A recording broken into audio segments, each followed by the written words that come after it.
거룩하신 하나님 만나기 원합니다. 사모합니다. 이곳에 오셔서 주의 사랑하는 백성들의 예배를 받으시고 우리와 함께 하시며 우리를 만나 주시옵소서. 이곳을 거룩하게 하시고 구별하여 주시고 하나님의 영광의 임재가 가득한 곳으로 만들어 주셔서 주님을 만나고 주와 함께하는 그런 은혜와 평강과 긍휼과 사랑으로 생명으로 충만히 채워지는 귀한 시간 되기 원합니다. 감사하고 예수님 이름으로 기도드리옵나이다. 아멘.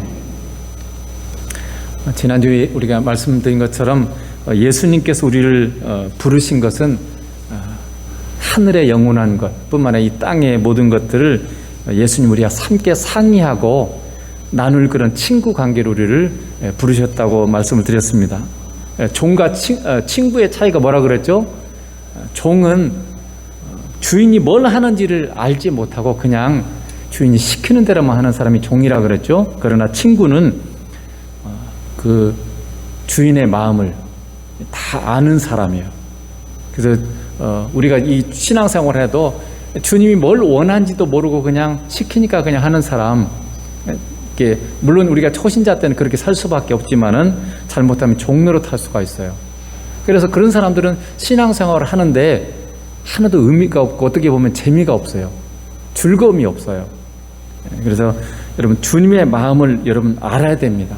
왜 하나님께서 그 말씀을 우리에게 주셨을까? 왜 이렇게 하라고 하셨을까?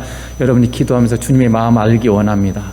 이렇게 말씀하신 주님이 어떤 의도로 우리에게 뭘 주시기 위해서 이렇게 하셨는지 그걸 알기 원합니다라고 여러분 기도하다 보면 하나님의 마음이 여러분이 알게 되고 느끼게 되고 그럼 굉장히 이 하나님 말씀 하나하나가 우리를 뭐 속박하고 힘들게 하고 그런 것이 아니라 너무나 아름다우신 그분의 그 마음들을 여러분이 알 수 있어요. 그래서 얼마나 우리가 믿는 하나님이 선하시고 그 인자하심이 얼마나 풍성하신 분인지를 여러분이 경험하게 될 것입니다.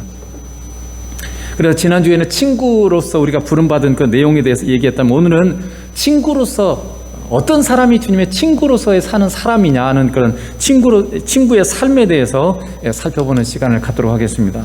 먼저는 요한복음 15장 12절에 이렇게 되어 있죠. 내 계명은 곧 내가 너희를 사랑한 것 같이 너희도 서로 사랑하라 하는 이것이니라. 예수님께서 말씀하시는 친구란 어떤 모습의 사람일까 했을 때 여기 지금 말씀하는 것처럼 예수님이 사랑하는 것 같이 서로 사랑하는 사람, 이게 바로 예수님의 친구라는 거죠. 예수님께서 지금 사실은 요한복음 13장에 예수님께서 여기 지금 13장 14절에 있죠. 내가 주와 또는 선생이 되어 너희 발을 씻었으니 너희도 서로 발을 씻어주는 것이 옳으니라. 13장에서 보면 예수님께서 12장부터 시작됐는데 이 만찬을 예수님께서 하기 시작해요. 그러면서 제자들이 발을 씻겨줍니다. 발을 씻겨주면서 이 말씀하세요. 내가 주와 또는 선생에 대해 너희 발을 씻었으니 너희도 서로 발을 씻어주는 것이 옳으니라. 그러면서 13장 34절 35절에 우리가 잘 아는 대계명이 있죠. 대계명이 뭐냐면 가장 중요한 명령이란 뜻이에요. 거기서 예수님께서 내가 너희를 사랑한 같이 너희도 서로 사랑하라. 그리하면 모든 사람이 너희가 내 제자인 줄 알리라 해서 사랑 명령을 내려요. 그래서 사랑 명령이 내려지고 그 다음에 14장, 15장, 16장은 뭐냐면 성령장이에요. 우리가 이 사랑의 삶을 살도록 하기 위해서 누가 오셨냐면 성령님이 오셨다는 그런 내용이에요. 14장, 15장, 16장에. 근데 그 중에 15장이 또 중요한 역할을 하는데 15장은 뭐냐면 예수님이 포도나무 우리는 가지다. 그래서 이 사랑의 열매를 맺으려면 결국 성령님이 도우심 속에 우리가 살아야 되고 그 성령님은 우리를 예수님과 붙어있게 만드시는 분이란 뜻이에요. 예수님이 포도나무고 나는 가지기 때문에 내가 예수님께 붙어있을 때만 생명력이 있고 그랬을 때만 내가 이 사랑의 열매를 맺을 수 있다. 그래서 성령님 우리를 계속 다른 게 아니라 예수님께로 인도하는 사람, 예수님께 붙어있게 만든 사람, 예수님을 만나게 하시는 그런 분이 바로 성령님이라는 그런 내용입니다. 그래서 여러분 그 예수님처럼 사랑하려면 내가 너희를 사랑한 것 같이 너희도 서로 사랑하라 그랬을 때 그러면 예수님이 우리를 어떻게 사랑했는지를 알아야 되잖아요. 그래서 예수님이 지금 여기 말씀하는 거예요. 내가 주와 선생이 되어 너희 발을 씻겨주었다. 여러분 당시에는 여러분 아는 것처럼 그 하인이, 손님이 오면 하인이 발을 씻겨줬어요. 그래서 이 발을 씻겨주는 것은 지금도 그렇지만 다른 사람이 발을 씻겨주는 행동은 굉장히 고귀한 행동이죠. 아주 어떻게 보면 다른 사람을 높여주는 행동인데 보통 낮은 사람들이 해주게 돼 있어요. 그래서 하인들이 이 높은 사람들의 발을 씻겨주는데 예수님께서는 주님이시잖아요. 하나님이시잖아요. 하나님이시면서 지금 이 12제자들의 그 선생님이에요. 굉장히 높으신 분이기 때문에 사실은 제자들이 발을 씻겨줘야 맞잖아요. 근데 창조주 하나님이 그리고 선생님이신 예수님께서 지금 피조물들인 그 피조물인 제자들의 발을 지금 씻겨주시는 거죠. 그러면서 너희도 이와 같이 하라 이렇게 지금 예수님께서 말씀하는 거죠. 이게 어떤 의미인지를 사실 우리가 감각하는 게 쉬운 일은 아니에요. 이게 어느 정도의 그런 마음이고 이게 어느 정도의 사랑인지를 감각하는 건 그게 쉬운 일이 아닙니다. 이 성경의 모든 말씀은 그런 것 같아요. 성령 충만하고 성령님께서 내게 지금 그것을 알게 하실 때만 그걸 누릴 수 있어요. 어제 알아서도 지금 이 순간 또 우리가 몰라요. 성령 안에서만 있을 때만 이 하나님의 고귀한 사랑, 크신 사랑을 여러분이 경험할 수 있어요. 예를 들면 지금 조금 비슷한 말로 그나마 조금 가깝게 근접하게 말한다면 여러분 생각해 보세요. 어떤 사람이 발이 병이 들었어요. 고름이 나고 막 너무 더럽고 그런데 그렇게 고름이 나고 막 그 딱지가 지고 막 지금도 막 진물이 질질 흐르고 아주 더러운 그런 발과 병든 그런 발이 있는데 그걸 여러분이 발을 씻겨 주신다고 생각해 보세요. 그것보다도 예수님께서 우리의 발을 씻겨주는 건 훨씬 더 놀라운 사랑의 행동이에요. 놀라운 섬김인 겁니다. 하나님이신 창조주께서 피조물인 우리는 비교할 수 없는 존재예요. 창조주와 피조물은요, 이 격이라는 이 차이라는 것은요 설명할 수가 없는 거예요. 어떤 언어로도 설명할 수 없는, 그래서 그걸 거룩이다 이렇게 얘기했어요. 하나님을 거룩하시다 할 때 하나님 우리가 다른 존재라는 뜻이에요. 무슨 말로 표현할 수가 없어요. 어떤 말로도 이 차이를, 격을 설명할 수가 없기 때문에 그냥 거룩 이렇게 표현해놨어요, 성경이. 그러니까 하나님과 우리의 차이는요 말로 할 수 없습니다. 우리가 아무리 뛰어나고 아무리 고귀하게 되었어도 하나님과 우리의 이 차이는요 세상의 어떤 것으로도 비교할 수 없는 그런 차이가 있어요. 그런데 그 놀라우신 창조주께서 우리의 발을, 그것도 가장 어떻게 보면 더러운 발이잖아요. 제가 어렸을 때 기억이 납니다. 지금은 좀 시대가 많이 달라졌지만 옛날에는 고무신 신고 다녔잖아요. 그래서 여름에 이렇게 고무신 신고 양말도 안 신으면 꼭 이게 먼지가 자꾸 이렇게 들고 하니까 이게 때국물이 그래가지고 몸이 발에 이렇게 둥그렇게 이렇게 시커멓게 해요. 저요. 근데 촌에 사는 우리들은 발도 안 씻고 그냥 자버리는 경우가 많았어요. 좀 배운 집안은 그래도 발도 씻고 이렇게 하지만 당시에는 무슨 이게 물도 길러다 쓰고 뭐 이러다 보니까 또 겨울에는 춥고 그러니까 별로 안 씻어요. 그래서 그런 모습으로 이렇게 사는데 그런 더러운 발을 지금 이 창조주 하나님께서 씻겨주시면서 내가 너희의 발을 씻겼으니 너희도 서로 그렇게 이렇게 씻어주는 것이 마땅하다. 이런 섬김의 삶을 너희가 사는 것이 마땅하다고 예수님께서 지금 말씀하는 거죠. 또 예수님께서 우리가 죄인 되고 원수 되었을 때 우리의 죄와 영원한 지옥불의 사망에서 건져내시기 위해서 예수님께서 십자가상에서 자기 생명을 주셨죠. 가장 근접하게 이것도 설명을 한다면 이런 경우가 있겠어요. 만약 여러분의 지금 가정에 치매에 걸리고 또 병들어서 찰날이 뭐 얼마 남지 않은 그런 할머니가 있다고 생각해 보세요. 그런 할머니가 있는데 불이 나버렸어요.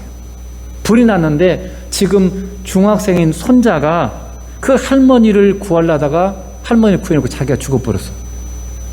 그럼 여러분 어떻게 생각하겠어요? 치매도 걸리고 늙고 살 날이 얼마 안 남은 그런 할머니를 위해서 손자가 앞이 창창하고 너무나 귀한 손자가 그 할머니를 구해놓고 자기가 불에 타서 죽어버렸어요. 그러면 여러분 어떻게 생각하세요? 그것과도 비교할 수 없는 주님이 우리를 위해서 십자가상에서 자기의 목숨을 주셨다는 것은요 비교할 수 없는 고귀한 희생이에요. 우리는 70억 명이 아니라 우리는 뭐 몇 천억 명이 있어도 예수님 한 분의 목숨값과 비교할 수 없어요. 창조주와 이 피조물인 우리의 이 관계라는 게 그런 거죠. 그래서 여러분, 예수님을 믿는다고 하는 것은 주님께 우리의 몸을 들여서 주님이 우리를 통해서 그분의 사랑과 섬김을 나타내는 삶이에요. 다시 말씀드릴게요. 예수님을 믿는다고 하는 것은 내가 뭔가 선한 일을 행하고 내가 뭔가를 하는 게 아니에요. 나를 예수님께 드리는 거예요. 내 몸을 예수님께 드리면 그 예수님이 우리를 통해서 그분의 사랑과 섬김을 나타내신 게 이게 믿음의 삶이에요. 내가 사는 게 아니고 예수님이 나의 이 순종을 통해서 그분이 그분의 사랑과 섬김을 나를 통해서 드러내는 거죠. 그래서 주님은 주님의 마음과 주님의 긍휼과 사랑의 마음으로 다른 사람을 사랑하는 자를 예수님이 친구라 이렇게 부르는 거예요. 그러니까 주님의 마음을, 이 주님의 사랑의 마음을 가지고 사는 사람을 예수님께서 너는 나의 친구라 이렇게 지금 말씀한다는 거죠. 그래서 여러분 주님의 친구로 우리가 부름받았다면 여러분 이렇게 질문할 수 있어요. 여러분은 지금 다른 사람들을 주님처럼 하인과 같은 그런 모습으로 섬깁니까? 동등한 위치에서 내가 남는 거, 내가 남는 시간, 내가 남는 돈, 그거 가지고 우리가 보통 이렇게 베풀고 이러잖아요. 주님이 말씀하는 이 섬김 그런 수준이 아니에요. 더 낮은 위치에서, 그렇게 지극히 높으신 분이 더 낮은 위치에서 종처럼 지금 다른 사람을 섬겨주는 그 섬김을 지금 말하고 있는 겁니다. 그리고 그 복되신 분이 정말 값어치 없고 쓸모없는 존재를 위해서 자기의 목숨을, 생명을 주는 그런 사랑을 지금 말하고 있는 거예요. 근데 세상은 보통 우리도 그렇게 생각하겠어요. 내가 남는 시간, 남는 거, 그런 수준에서 우리가 베풀고 나눌 수 있어요. 물론 그것도 사랑이죠. 분명히 사랑에 포함됩니다. 그러나 하나님께서 지금, 주님께서 지금 내가 너희를 사랑한 것 같이 너희도 서로 사랑하라 할 때, 또는 내가 너희를 섬긴 것 같이 너희도 서로 섬기라고 할 때, 이 섬김과 사랑은요, 그런 수준을 말하는 게 아니에요. 예수님께서 말씀하신 것처럼 아주 고귀한 자가 지극히 값어치 없고 지극히 문제 많은 원수와 악당 같은 사람을 위해서 자기의 전부를 내어주는 그런 섬김, 그런 사랑을 지금 말씀하고 있는 거죠. 그래서 여러분, 이 예수님의 사랑과 섬김을 우리가 한다면 여러분 옆에 있는 성도를 위해서 목숨을 여러분 줄 수 있습니까? 우리가 세상에서는 자기 자녀를 위해서는 목숨을 주는 사람이 있을 수 있어요. 그렇죠? 성경이 말하면 선인을 위해서는 목숨을 주는 자가 간혹 있다고 되어 있어요. 선인이 뭡니까? 나를 위해서 많은 걸 해준 사람, 너무나 나한테 선을 많이 베풀고 은혜를 많이 베풀어준 사람을 위해서는 내가 혹시는 자기 목숨을 내주는 사람이 있을 수 있다는 거죠. 근데 여러분, 죄인이 뭡니까? 범죄자죠. 악당이에요. 악당을 위해서나 원수를 위해서 자기 목숨을 내주는 사람이 있어요? 원수는 죽이고 싶은 사람이잖아요. 저놈 잘 되면 절대 안 되는 사람이 원수잖아요. 그런데 지금 하나님의 사랑은, 예수님의 사랑은 뭐냐면, 우리가 죄인되고 내가 범죄자고 악당이었을 때, 그리고 내가 원수인데 그런 원수를 위해서 예수님께서 자기의 생명을 주신 것을 지금, 이걸 하나님의 사랑이라, 이걸 예수님의 사랑이라 이렇게 말씀하고 있어요. 내가 너희를 그렇게 사랑한 것 같이 너희도 그렇게 사랑하라, 지금 예수님께서 말씀하는 거죠. 그러니까 우리 성도끼리 원수예요? 원수가 아니고 가족이잖아요. 그래서 성경에는 요한 1서 3장 16절에 보면 그리스도께서 우리를 위해서 목숨을 내주신 것처럼 너희도 서로 형제를 위해 너희 목숨을 주는 것이 마땅하지 아니하냐. 당연하다는 뜻이에요. 당연하다. 원수도 아니고 사랑하는 가족이잖아요. 하늘의 영원한 가족인데 이 영원한 가족을 위해서 생명 내주는 거 너무나 당연하다는 거예요. 그래서 하나님께서 지금 꿈꾸시고 하나님께서 계획하신 이 교회가 어느 정도의 거룩하고 어느 정도의 놀라운 사랑을 지니고 있어야 되는가를 지금 말씀하는 거예요. 그러니까 하나님께서 말씀하는 그 교회와 지금 이 시대의 교회가 얼마나 이 동떨어지고 얼마나 격이 다른가를 여러분 알아야 됩니다. 그 이 시대를 여러분이 꿈꾸고 기도할 때 하나님이 의도하시고 하나님께서 꿈꾸는 그런 교회를 여러분이 그 이미지를, 상을 갖고 있어야 돼요. 그것을 이룰 수 있도록 기도하고 내가 그런 교회로 내가 성장해야 돼요. 그래서 내 옆에 있는 성도를 위해서 내가 생명을 내줄 수 있는 그런 사람, 그런 성숙한 신앙인으로 내가 지금 성장해 가고 있는지. 물론 처음부터 우리가 그렇게 되진 않지만 여러분 계속 주님을 만나고 주님 안에 거하면 점점점 그렇게 돼 가야 돼요. 그래서 제가 항상 가장 그래도 쉬우면서 가장 마땅한 게 뭐냐면, 만약에 여러분 이 교회 성도 가운데 누군가 자녀가 정말 대학생을 보내야 되는 대학 학비가 없어서 못 보낸 사람이 있다면, 학비가 없어서 어려운 사람이 있었다면 공짜로라도 그 학비를 대줄 수 있는 그런 교회 안에 성도가 진짜 있어야 돼요. 정말 정말 베풀고 섬기고 나누는 이거 진정한 주님이 말씀하는 그런 정말 섬김과 사랑이 우리 안에 있을 때 그런 사람 뭐라고요? 그런 사람이 친구라. 그런 사람이 진짜 하나님께서 기뻐하는 성도라 이렇게 지금 말씀하고, 그게 교회의 모습이라고 성경은 지금 얘기하고 있는 거죠. 여러분 옆에 그나마 나보다도 뭔가 살 날도 있고 뭔가 잘하고 이런 사람이 아니라 나보다 못한 사람을 위해서도 여러분이 생명을 줄 수 있을까? 여러분 그럴 수 있어요? 죽음을 얼마 앞두지 않은 성도를 위해서도 내가 생명을, 내 목숨을 줄 수 있을까? 제가 아는 어떤 사모님은 그 교회에 어떤 성도가 이 신장이 두 개가 안 좋았대요. 투석을 하고 했는데, 그래서 신장을 이렇게 하나를 내주었대요. 그런데 신장이 숨어버린대요. 수술하려고 신장을 잘라서 이렇게 예를 들면 주려고 그러면은 이게 수술 들어갈 때 이게 숨는데요, 이게 뭐가. 그래서 이제 신장을 줬는데 그분은 고마워서 맨날 사모님을 이렇게 찾아오는데 사모님은 맨날 피한대요. 이상하게 그게 그려진다는 거, 이게. 과연 우리 성도 안에서 정말 그런 이 신장이 둘 다 못 써서 투석하는 사람이 있을 때 그런 성도를 위해서 내 신장을 내줄 수 있는 그런 사람이 있을까? 자녀한테도 이거 쉬운 일이 아니에요. 자녀가 그랬어도 부모가 내주는 사람도 그렇게 쉬운 일은 아닌데, 성도를 위해서 지금 주님이 말씀하는 그런 진정한 그런 섬김과 사랑이 우리 안에 있을 수 있을까라는 그런 질문들을 우리가 던져보는 거죠. 그리고 실제로 그렇게 되기를 소망하고 내가 그 정도까지 성숙하기를 원하는 거죠. 질병이나 장애를 가진 성도를 위해서도 우리가 생명을 줄 수 있을까? 주님이 여러분 우리에게 말씀하실 때 나보다 살 날이 더 많은 사람이나 더 능력 있는 사람만을 위해서 생명을 주라고 하셨을까요? 그렇지 않습니다. 하나님께서 우리에게 말씀하는 것 항상 조건이 없어요. 항상. 그런데 우리는 신앙에서도 굉장히 많이 이 세상적인 가치 기준을 따라서 살 때가 많아요. 주님 우리가 쓸만한 존재여서 우리를 위해서 십자가에서 생명을 주셨을까요? 그렇지 않잖아요. 아무 쓸모가 없는 존재들이에요. 그럼에도 불구하고 주님께서 우리가 죄인 되고 원수 되었을 때 그분의 생명을 우리 위해서 주셨습니다. 그래서 중요한 건 뭐냐면 그 주님의 마음으로 우리가 사랑하는 거예요. 사실은 여러분 우리가 얼마나 많은 일을 하는가가 중요한 게 아니고, 정말 주님이 우리에게 원하는 것은 누가 정말 주님의 그 사랑의 마음으로 충성스럽게 살았는가 하는 거예요. 그래서 비록 단 한 사람을 위해서라도 평생을 한 사람을 주님의 사랑으로 사랑한 사람이 있다면 수만 명을 위해서 산 사람과 동일한 상급을 받을 거예요. 중요한 것은 주님의 그 사랑의 마음, 얼마나 성숙한 그런 마음을 가지고 얼마나 충성했는가지, 하나님 우리에게 얼마나 일 많이 했나 이걸 따져보는 게 아니잖아요. 성경 여러분 읽어보세요.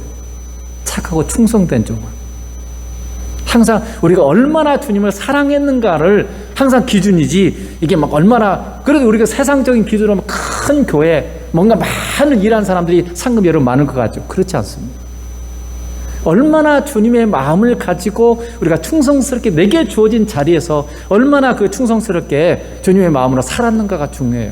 그래서 단 한 사람을 내가 주님의 마음으로 사랑하고 한 사람을 위해서 평생을 바쳐도 그 사람이 정말 상급이 큰 거예요. 만약 그 주님의 사랑으로 계속 평생을 그렇게 살았다면 수만 명을 섬긴 사람과 똑같은 그런 상급을 받을 거란 얘기죠. 근데 우리도 모르게 우리는 이 세상적인 기준, 세상의 성공 개념이 이게 들어와 있어요. 그래서 많은 사람에게 영향력을 미치고 많은 사람이 이렇게 한 그런 사람이 상급이 클 거라 여러분 생각하는데 그렇지 않습니다. 그래서 이 주님의 사랑이 여러분 이 사랑과 섬김이 여러분의 가정에서 훈련돼야 돼요. 가장 쉬운 게 가정이잖아요. 그래도 인간적으로 우리가 가족끼리는 사랑하잖아요. 가장 쉬운 장소인 가정에서마저 여러분 안 된다면 어디서 되겠어요? 그래서 주님의 이 사랑과 섬김이 가정에서 돼야 돼요. 부부간에, 부모와 자녀 사이에 서로 사랑하고 섬기고 이게 아주 잘 돼. 그래야 이게 점점 퍼져나가요. 하나님께서 우리에게 가정을 주신 이유가 중요해요. 가정에서 가장 이 신앙이 빛을 거기서 발해야 돼요. 그래야 이게 이웃으로 좀 넘어가죠. 그래서 가정에서, 그 다음에 교회에서, 하늘의 영원한 가족으로서. 교회에서마저 이게 사랑이 안 되면 어디 가서 하겠어요? 교회에서도 안 된 사람이 세상에서 되겠어요? 그리고 그것이 더 넘어가서 직장에서, 또 모든 이웃 관계성 속에서 여러분 이 주님의 사랑이, 섬김이 여러분을 통해서 얼마나 지금 나타나고 있습니까? 신앙은 진짜 내 삶을 통해서 이 주님의 사랑과 섬김이 얼마나 진짜로 나타나고 있는가요? 주님과 동행하면서 이게 얼마나 우리의 삶을 통해서 내 가정에서, 교회에서, 또 직장에서, 이웃과의 관계성 속에서 얼마나 나타나고 있는가? 그것이 나타나고 있지 않으면 우리는 그냥 종교 생활할 수도 있어요. 주님과 상관없이 그냥 교회만 왔다 갔다 하는 종교 생활, 그냥 위로나 받고. 여러분 그것은요, 불교도 있어요. 불교에서도 얼마든지 평안하고 그 사람들이 이게 자기 마음을 내려놓고 해서 나중에 초연 여기고 해탈하고 이런 게 뭐냐면 마음의 평안이에요. 다 모든 걸 잃어버리고 그걸 뛰어넘어서서 이런 것을 추구하는 거죠. 그러나 우리는 예수님을 추구하는 사람들이지 그걸 추구하는 사람들이 아니에요. 평안과 이것은 예수님 우리가 믿을 때, 만날 때 그분이 주시는 것이고, 우리가 진짜 추구하는 건 예수님이에요. 예수님과 함께하는 삶. 그래서 예수님의 열매가 우리를 통해서 나타나는 이 삶을 우리는 추구하는, 이게 믿음의 삶인 거죠. 그러면 우리가 어떻게 그 예수님의 사랑을, 섬김을 할 수 있는 자로 성장할 수 있는 건가? 굉장히 중요하죠. 아무리 말씀하셔도 우리가 그렇게 할 수 없으면 소용없잖아요. 그 능력이, 근원이 어디로부터 오는 건가?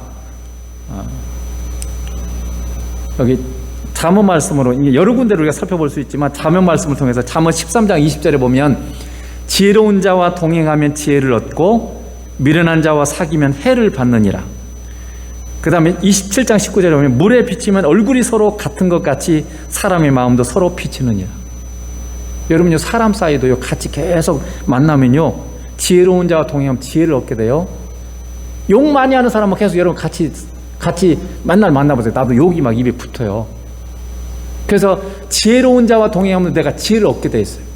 미련한 자와 같이 동행하면 해를 받는, 같이 미련한 짓을 한다는 것이죠. 물에 이렇게 비춰보면 얼굴이 이렇게 자기 얼굴이 보이잖아요. 그런 것처럼 사람의 마음도 서로 비친다는, 서로 이게 영향을 주고받는다는 뜻이에요. 그러므로 여러분, 내가 사랑이신 주님과 동행하면 어떻게 되겠어요? 주님이 사랑이시잖아요. 그러니까 주님의 사랑을 내가 얻어서 사랑의 사람이 되는 거예요, 내가. 그렇죠? 내가 진짜 주님을 제대로 만나면 여기 지혜로운 자와 동행하면 지혜를 얻잖아요. 주님이 사랑이시잖아요. 그러니까 내가 주님과 잘 동행하면 주님의 사랑을 내가 얻게 돼서 주님과 같은 사랑의 사람으로 내가 변화되는 거죠. 그리고 여러분, 이 사람이 마음도 서로 비치고 담는다는 뜻이에요. 이게 비친다는 뜻이 담는다, 영향을 준다, 이런 뜻이에요. 그러니까 내가 주님과 동행하면 주님의 마음에 우리의 마음이 동일해져 닮아간다는 뜻이에요. 그래서 여러분, 우리가 예수님께서 내가 너희를 사랑한 같이 너희도 서로 사랑하라 이렇게 했을 때 이 사랑의 삶은요, 이 사랑을 순종하는 길은요, 내가 주님과 사귀며 동행하는 길밖에 없어요. 계속 여러분. 그래서 다시 말씀드리지만, 신앙은 주님이 말씀하시면 주님과 상관없이 내가 열심히 가서 뛰어나서 이제 그럼 알겠습니다, 내가 지금부터 열심히 할게요 해가지고 내가 하는 거, 그런 게 아니에요. 그렇게 하면 여러분 반드시 지쳐버리고 안 됩니다. 신앙은 내가 주님이 나와 동행하시면서 주님이 내게 은혜를 주셔서 내가 순종할 수 있게 해주시는 분도 주님의 은혜예요. 주님으로부터 나와요. 모든 것이 근원이 주님이에요. 내가 주님을 잘 만나면 주님이 내게 은혜 주셔서 내가 주님 앞에서 순종할 수 있게 하세요. 그렇게 순종하면 주님이 순종하는 나를 통해서 그분이 나를 통해서 사시면서 그분의 사랑과 섬김을 나타내는 거죠. 그렇기 때문에 여러분, 신앙생활을 30년 40년 해도 변하지 않는 이유가 뭡니까? 지식으로만 아는 거예요. 지식으로만 알고 진짜 실제 매일의 삶에서 예수님을 만나는 삶을 살지 않고 있기 때문에 그래요. 여러분이 지금까지 아무리 잘 살았어도 앞으로도 마찬가지예요. 지금 내가 주님을 제대로 만나고 살고 있지 않으면 여러분 여전히 잘못 사는 거예요.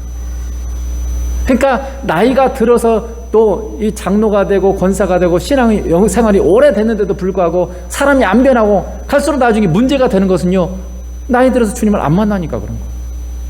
안 만나면 아무리 과거에 내가 잘 만났어도 지금 내가 주님을 만나지 않으면 우리는요, 주님의 은혜가 없어요.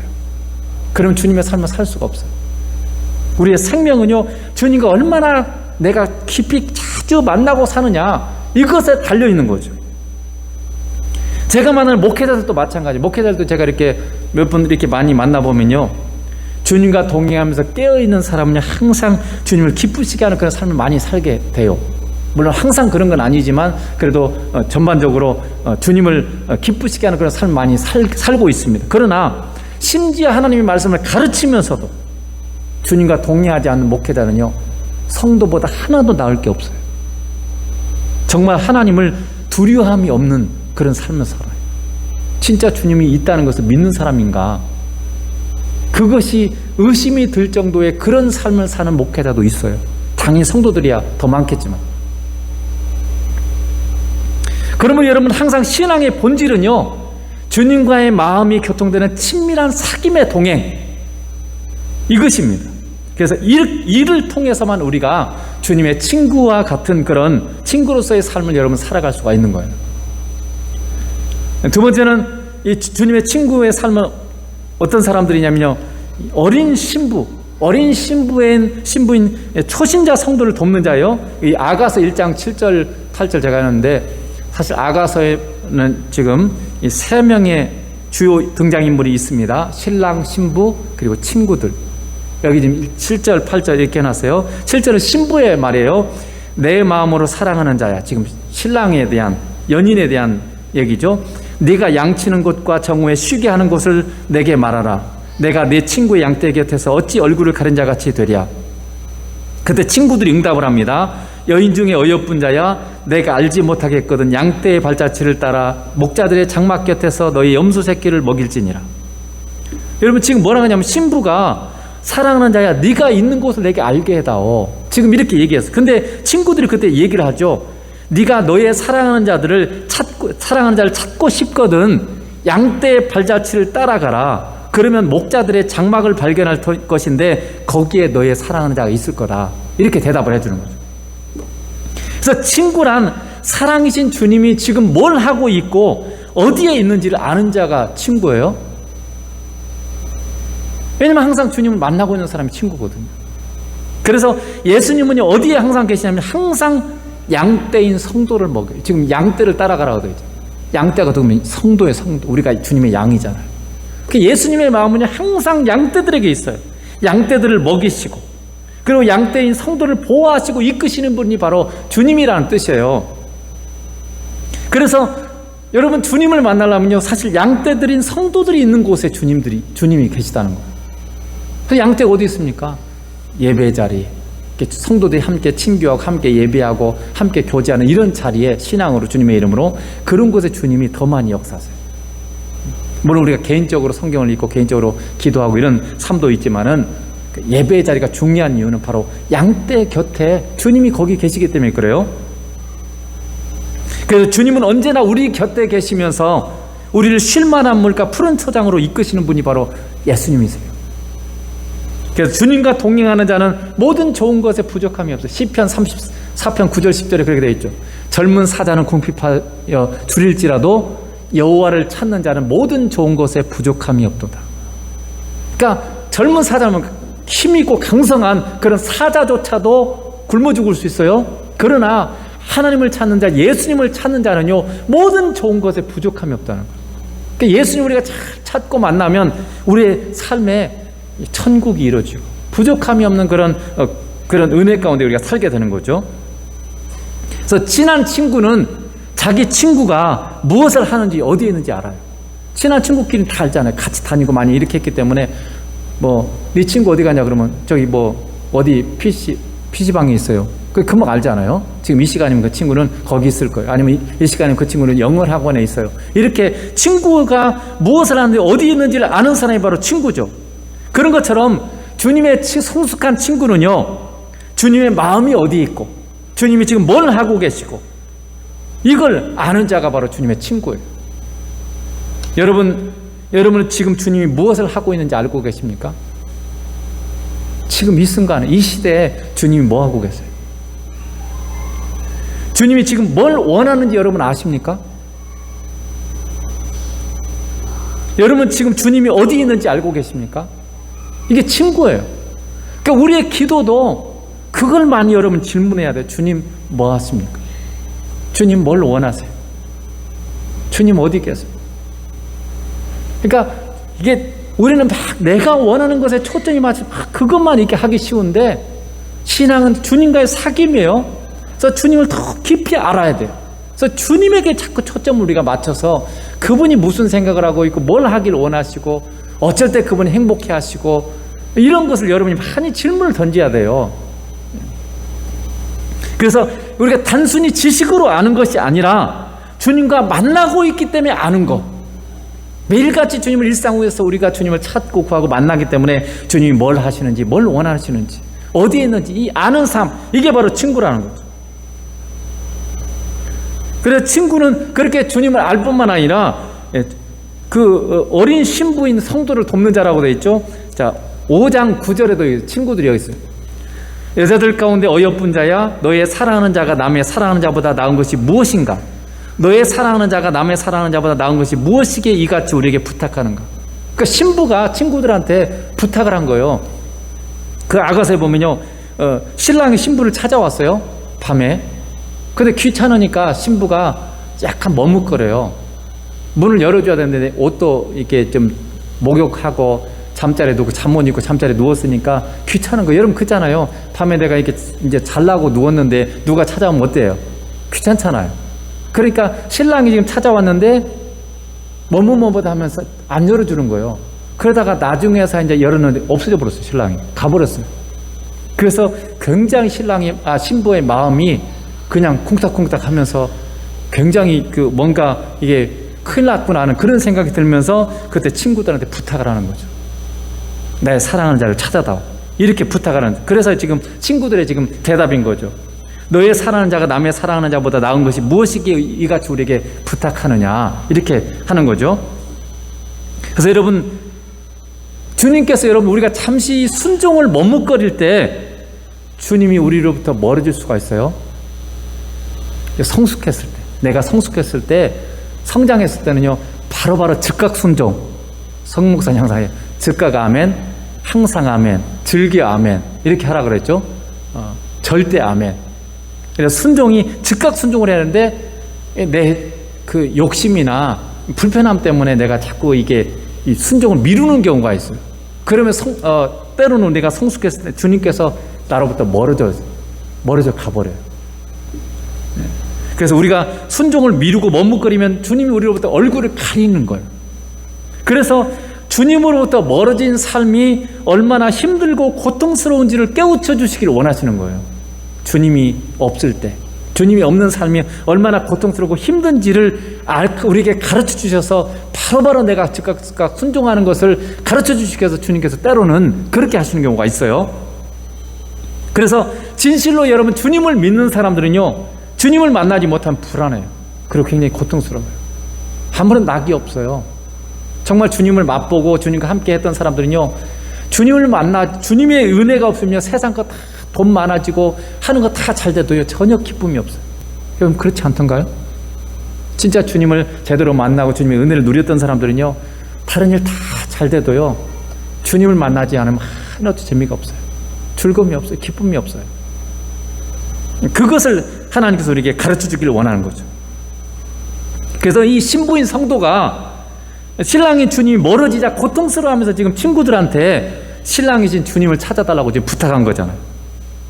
그래서 주님의 친구 같은 사람은요, 아직 제대로 성장하지 못한 그런 어린 신부들, 그러니까 초신자라든가 이런 성도들을 도와줘서 주님을 더 깊이 만나게 하는 사람, 주님을 찾게 만들어주는 사람, 이런 사람이 바로 친구라는 거죠.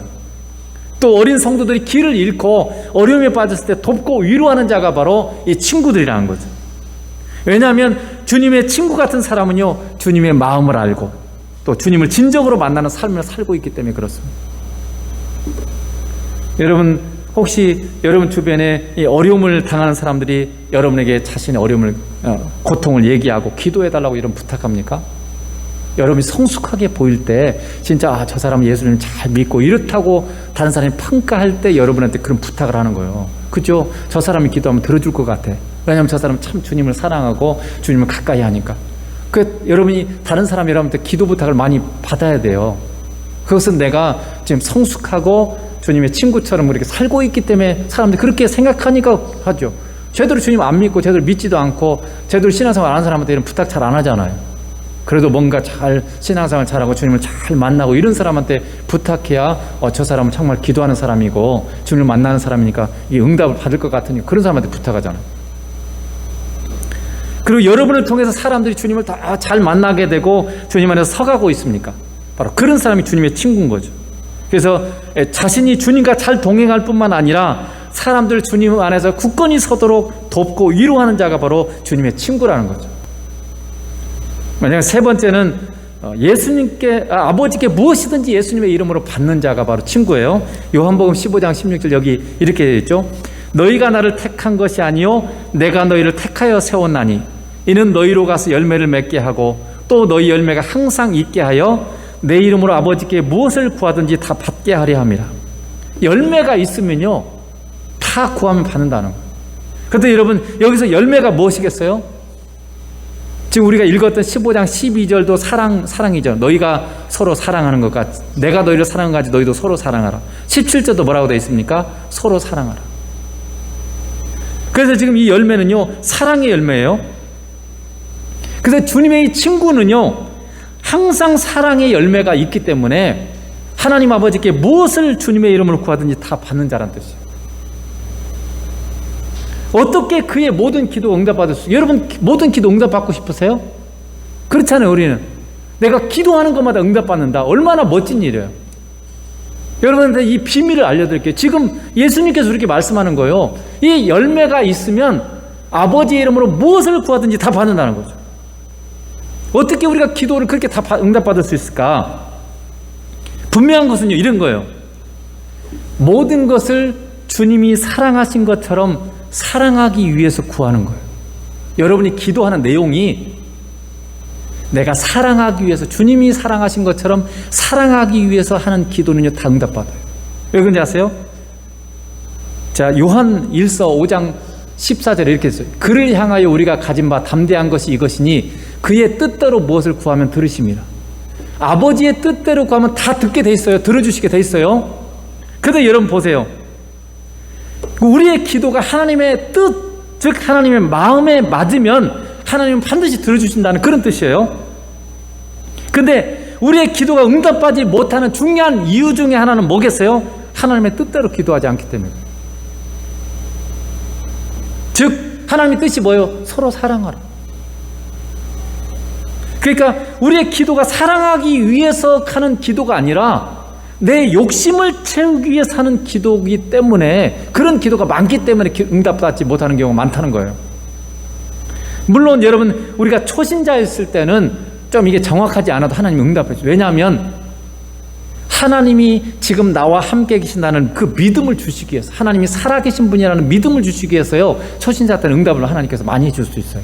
기도하면 잘 응답을 해주세요. 그러나 여러분이 성장하면 성장할수록요 응답이 잘 안 돼요. 그런 식으로 기도해서는.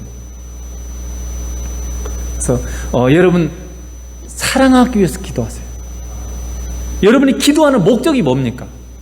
내가 뭔가를 구할 때 그 구하는 목적이 뭐예요? 예를 들면 주님께서 여러분한테 질문을 던지고요. 내가 너의 기도에 응답해야 될 이유가 뭐냐? 이렇게 만약 여러분한테 그 주님이 질문을 던지면 여러분 뭐라고 하겠어요? 그것에 여러분이 질문에 응답을 할 수 있어야 돼요. 네, 주님, 이게 내가 주님이 기뻐하는 것은 주님을 사랑하는 방법으로 사람을 사랑하기 위해서 내가 이걸 하는 겁니다. 주님을 더 높이고 싶어서, 주님을 더 사랑하기 위해서 내가 이것을 지금 구하는 것입니다. 이렇게. 그래서 우리가 성숙하려면 우리의 기도의 동기와 목적을 여러분이 점검해야 돼요. 내 이기심 때문인지, 나의 편리, 나의 이기심 때문에 그런 건지, 아니면 주님을 사랑하기 때문에 또 다른 사람을 사랑하기 위해서 이걸 지금 하는 것인지. 여러분, 그래서 중보기도가 굉장히 중요한 기도가 하나님 기뻐하는 기도예요.